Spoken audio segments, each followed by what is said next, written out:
How far away you're talking? But you're talking 20 probably, years. Yeah, 20 years. Yeah. I think. So that's why I don't invest in real estate. Aging problem, not enough kids anymore. There is the demand is not going to be there for the supply. Yeah, even this, like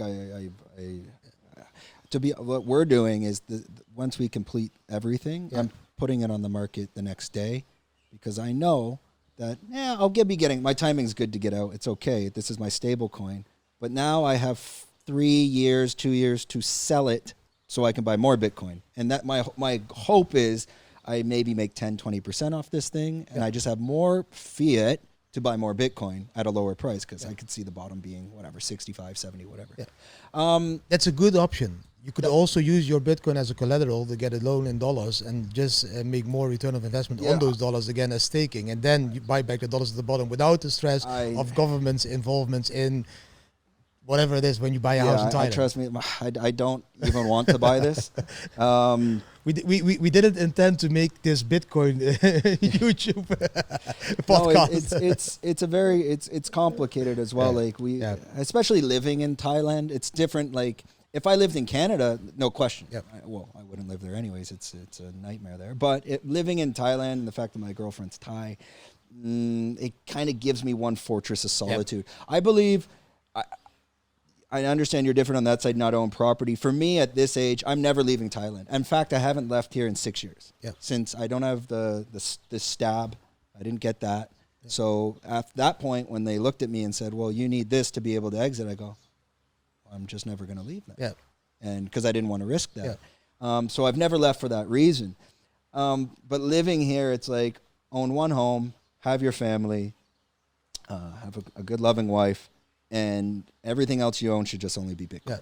That's all I believe in. But just having this, I mean, the government could still take this from you any day it wants. You don't own anything. Do I think they'll do that? No, because the entire market would just collapse. But having it again in her name and controlling it that way, it keeps myself at least safe. And the only value it does add to us, it's we can rent this out, we can use that, we can Airbnb, we can travel around. I understand the right move. I know the right move. It's do not buy this, hold Bitcoin, and leverage your life off that. I know that's the right move. But not for everyone. And I think it's like people need to diversify. Why take all the risk if you don't need to take the risk? And if you like Thailand as much as I like Thailand as well, then you don't need to worry about anything. But if you took this home, if you took a chart and put Bitcoin / this home, home's going to zero. Of course. Look, I know that. You know what it is? When I sold our house in 2017, at that moment it was around 120 Bitcoins.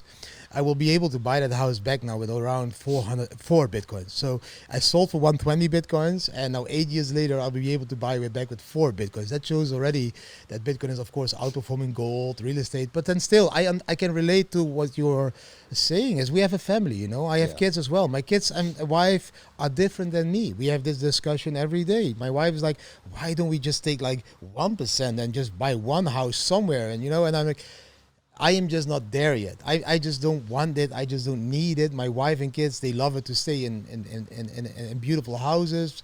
But even they still like, we love Thailand, but we also love, you know, the winters in the ski.